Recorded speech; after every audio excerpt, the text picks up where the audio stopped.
Hello, it's Steve here again from the Studio One Soapbox. In today's video, we're going to talk about all things guitar. Now, I just want to offer up some ideas when it comes to dealing with guitars. So, first up, we have this little tune, and I'll just play back what we're going to be working on today.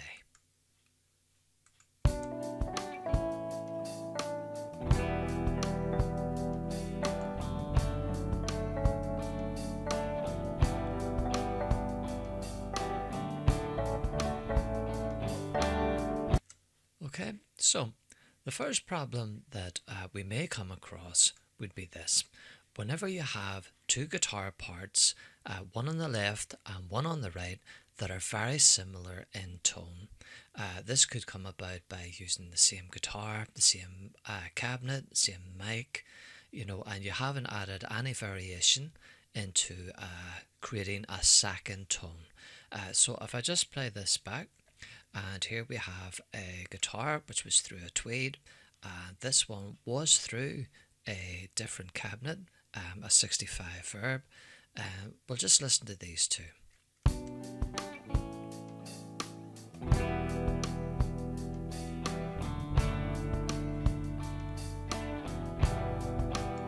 Now if I mute the bass and the drums, you can hear they're very similar tones. One's pan 42 to the left, one pan 42 to the right.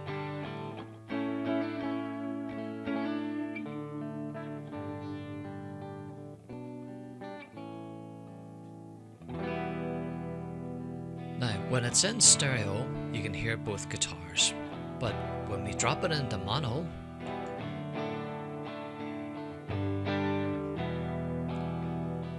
it sounds very like there's just one guitar playing.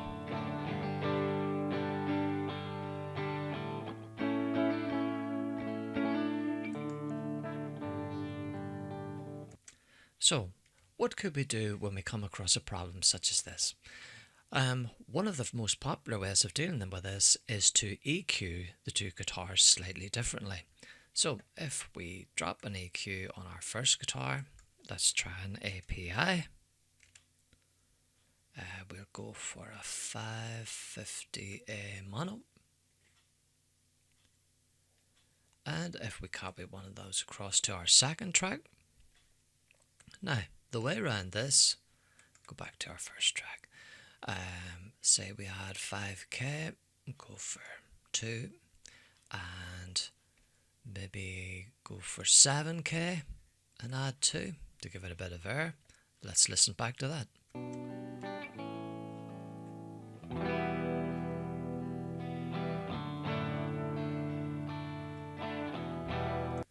Okay, not bad, but if we go to the EQ on this side, where we went 5K and added 2, let's subtract 2, and where we went 7K and added 2, let's subtract 2. So what we've done is we've made a couple of boosts on one side, and we have taken those off on our second guitar just to create something slightly different. So let's have a listen back to that.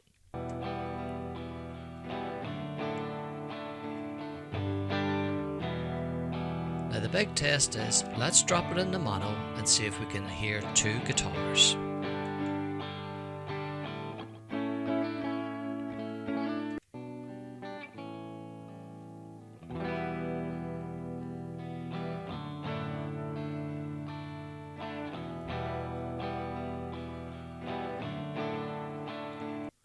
Okay, so I think you can agree there's a very slight difference. Still sounds very like there's one guitar playing. So what else could we do to separate these two guitars and make one sound completely different? Well, obviously you could use different things. You can maybe try a bit of chorus. You could try a flanger. In fact, let's try that and we'll see if we can get a different tone to make this more distinct on this side. So if I go to guitar, let's add a little stomp box on here. Just give this a little second to load up. Here we go.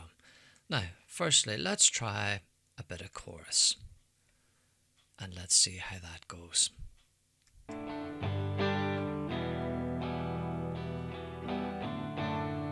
Let's drop it in the mono.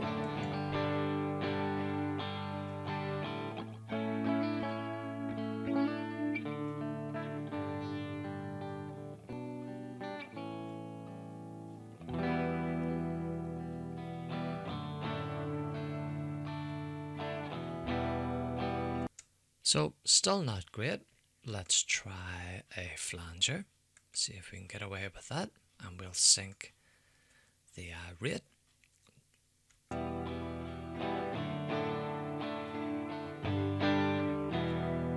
Still not great. Take it into stereo.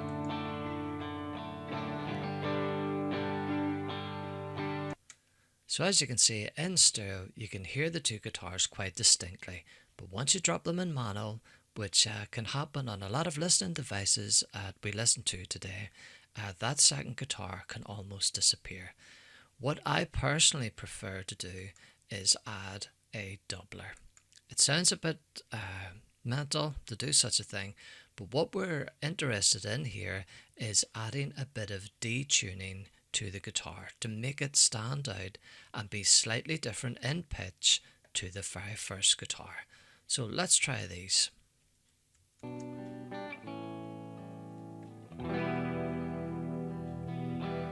Okay, we're getting a bit of a chorus effect. Let's drop it into mono.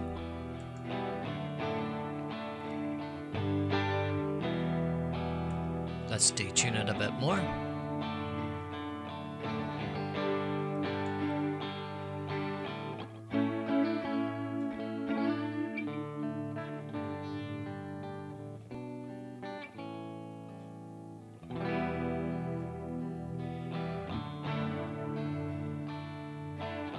And I think you can agree, in mono we can hear the two guitars distinctly.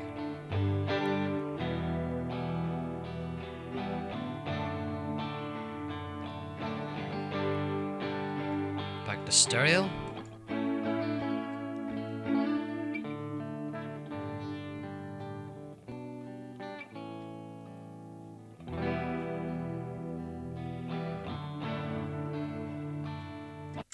Okay, so I think you'll agree that definitely add in a bit of a doubler if you have your hands on one.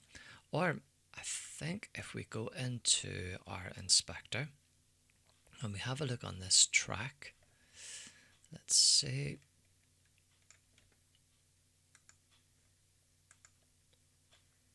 Let's see if we have anything. We have a tune. Let's try that. And we have a transpose as well. So let's take off that doubler off the track, get rid of that. And let's see if we can achieve the same thing by using the inspector. So what I'm going to do is, where it says tune, I'm going to add -3. Let's see if that does anything for our track.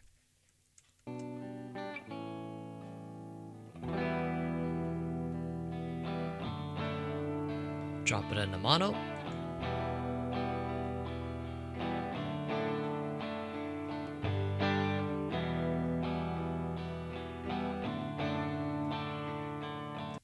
Okay, still not good enough. Let's try -9.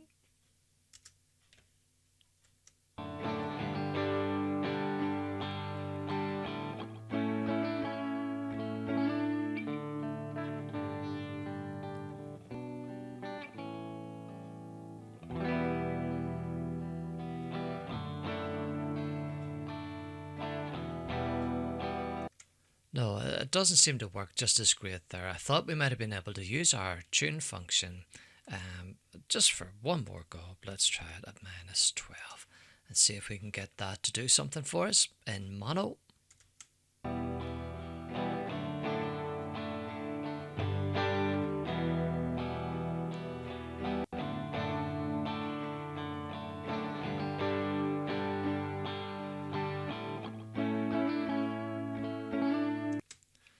So not really working too great. Let's put that back to 0. But just an idea, maybe that might work. Maybe if we spend a little more time tinkering on settings there, we might come up with something. So it's just the first problem you may come across is two similar sounding, two similar tone guitars one on the left, one on the right, and you're trying to separate them. Everything sounds great in stereo, but when it comes to mono, there we can have a bit of difficulty.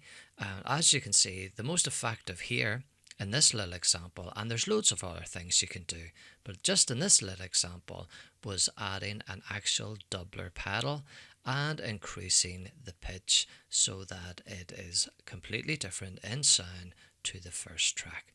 So on that level, if we mute that, the best way to do it is when you have one guitar laying down a certain chord structure is to have the other guitar doing something slightly different. So let's try that.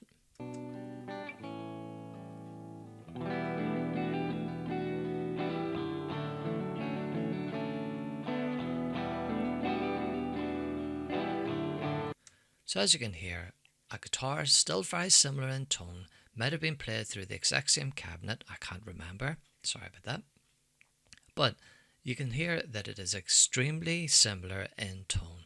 So let's drop that into mono and see if just playing something different on the right hand side rather than playing the same chord structure gives us enough of a separation, whereas if this song was in mono, we could still pick out the two guitars. So let's try that. Firstly in stereo, and then I'll drop it in the mono. Let's drop it in mono.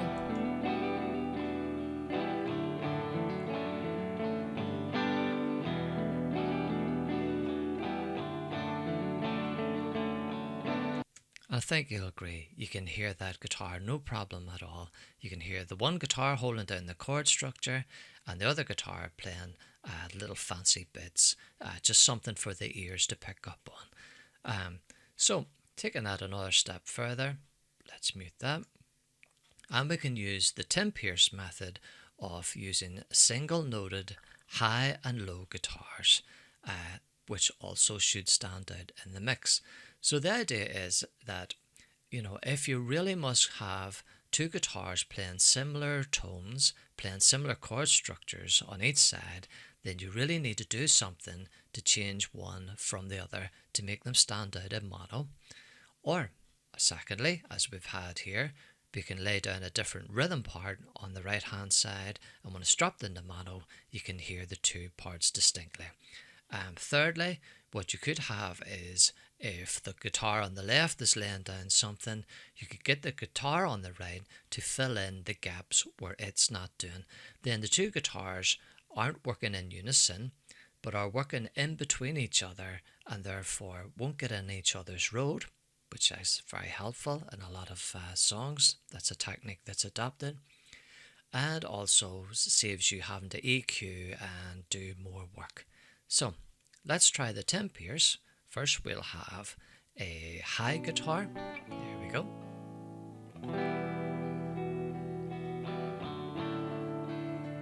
Just single notes, just adding a bit of melody.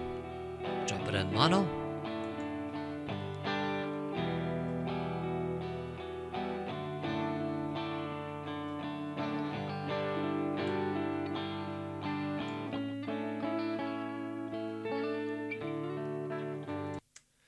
Or we could go for the low end of things. Let's try that.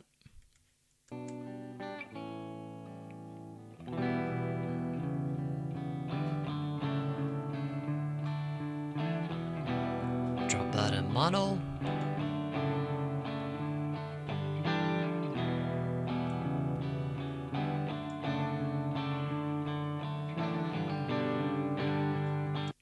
So you can hear those parts distinctly as well, separated from the main guitar part on the left hand side, and when it's dropped in mono, you can still pick out two distinct guitars.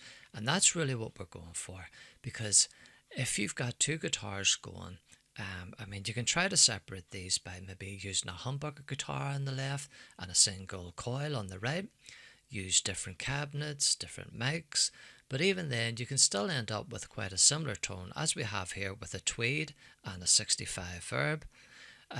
So you have to do a bit more work to get a little more separation there. Everything's great in stereo, but once it's dropped in mono, which is the way a lot of people listen on radio, or they have their iPod dock speaker things, which are mono as well. You know, or they're listening on laptops or something like that, where the speakers, you know, they're so close together, you're almost listening in mono anyway. You don't want to lose that other guitar part, especially if it's doing something nice. So these are just some ideas of getting them to sit nicely together, especially when we drop our mix into mono. So before we finish off on this little bit, let's just drop a few other things. Let's do with our panning. I mean, as you can see on our original panning, I have a 42 and 42 on our two ordinary parts. Rhythm, again, 42, the main track being here. And for other parts, I've went full 100 and we'll go left and right. So if we just add everything we've got in, and let's see what that sounds like.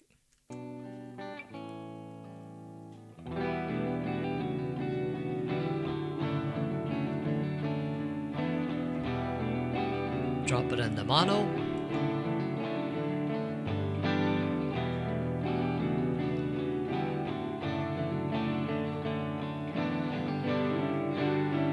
There's our low.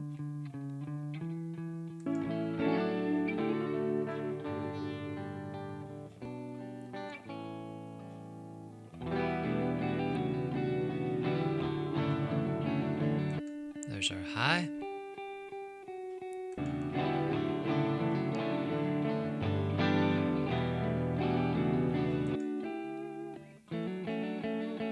There's our fancy rhythm for our right hand side.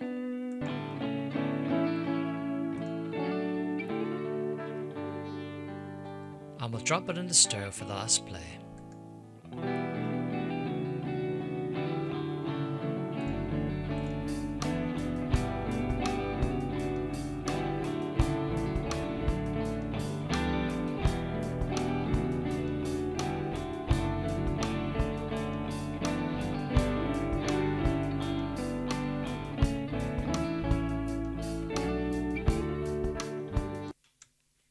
So as you can see, there's just a couple of ideas. Firstly, dealing with guitars of similar tones, how to make one slightly different than the other, especially when these are dropped into mono. Secondly, have one guitar laying down the main chord structure, have a second guitar who's maybe doing rhythm, but a bit more fancy, something that would stand out, as in this case. Let's listen to these two, just to give you an example. Such as that. Left hand side holding down the chord structure, right hand side playing off it. Or we can use a high Tim Pierce likes to layer things using single solo notes, maybe going high or maybe going low. We're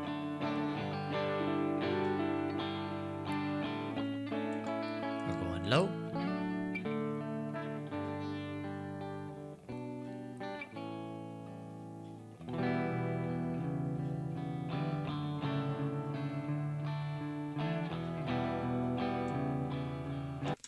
And also, when it comes to our panning, the temptation at the beginning is when we have 4 guitar parts, is to do 2 guitar parts, say 50-50 or 60-60, somewhere about there, and then have the other 2 guitar parts panned full 100 left and full 100 right. Now, the problem with that is that when it comes to the chorus and you're trying to get more of an effect and you're trying to get the chorus to lift up out of the song, your panning options are now limited. So it's better to start more of a mono setting. Say for instance, we were playing, the 2 main parts were here, 42 and 42. Hold on, I'll just hide that track out of a road. So we've got these 2 parts holding down the main structure, both panned at 42. And these 2 are both panned 100. But if we bring those in, say to about 75 maybe. Now in that case, that means come the chorus, These two inner ones can jump to 75 and the two outer ones can go to 100, and that can give us a more of an effect when it comes to hitting the chorus and making that chorus sit up above the rest of the song, which is what we're after at the end of the day, the chorus being the main part that we all listen to, that we all hum to, that we all remember the most, and that we all whistle to when we're washing windows and stuff like that. So that's just a couple of ideas how to deal with singular tone guitars, how to just go for something completely different, a separate rhythm part, maybe using chords, maybe using high single notes, maybe using low single notes, the way Tim Pierce loves to layer up things.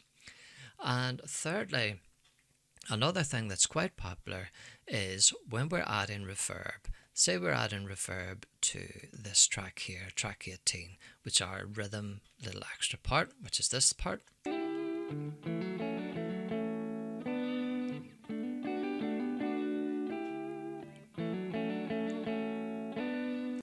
So say we want to add a bit of reverb to that. Let's go to our effects. There's spring reverb. Let's use that. We'll drop it on the send of this track. Okay, we'll make it pre-fader, and I'll bring that down, and we'll control the volume of that reverb with this fader. But instead of having, let me get it set up first. Let's see what we've got.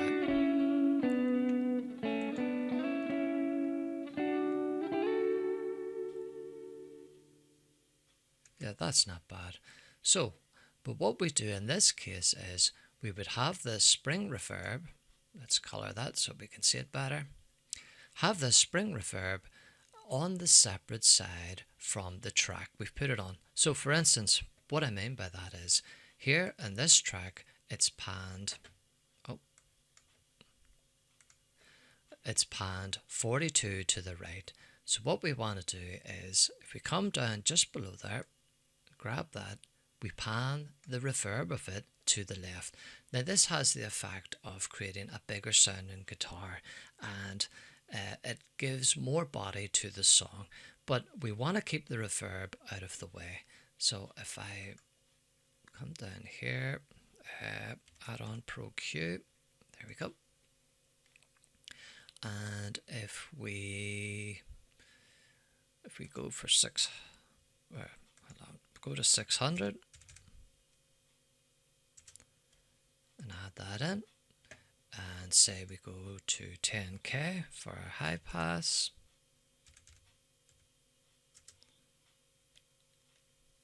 and add that in, and we'll play that, put that above our reverb, because the idea here is to have the reverb but to keep it out of the road of other instruments. So let's have a listen to that.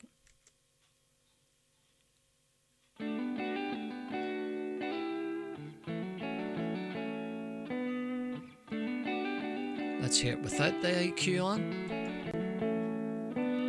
Hear the way there's too much body there. Add the EQ back in.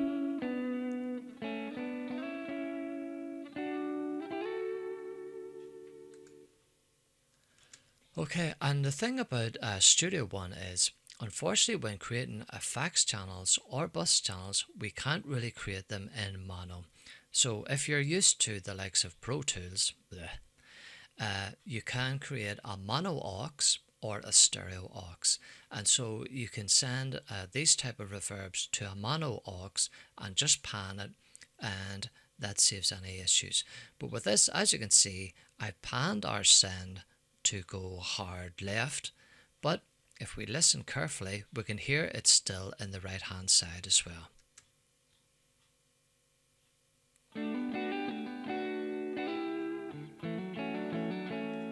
But if I pan this as well,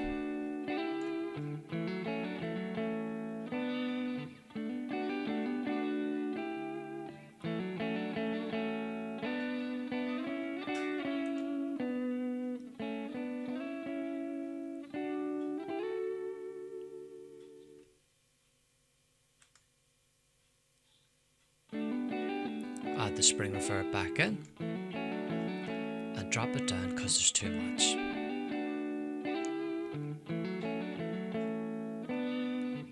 Hear the way that came back into the right hand side? If I have too much spring reverb, I'm losing my panning. Wait over here, let's increase the verb. You can hear it going over to the left, but we want this guitar panned right. So let's drop our reverb down.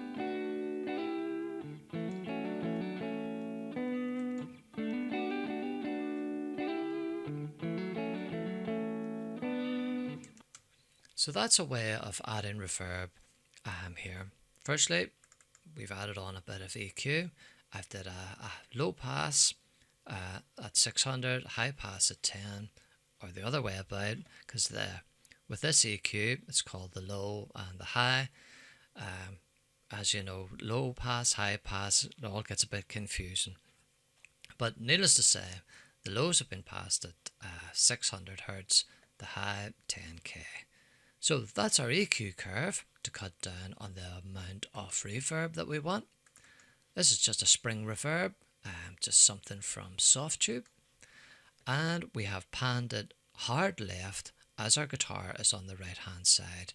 And I've also panned our effects because remember, this is a stereo effects channel and I only want the effect to go on to the left hand side.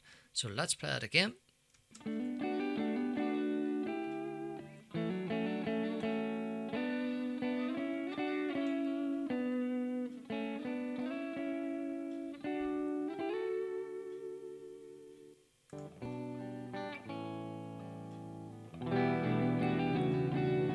Let's just finish off by adding everything in.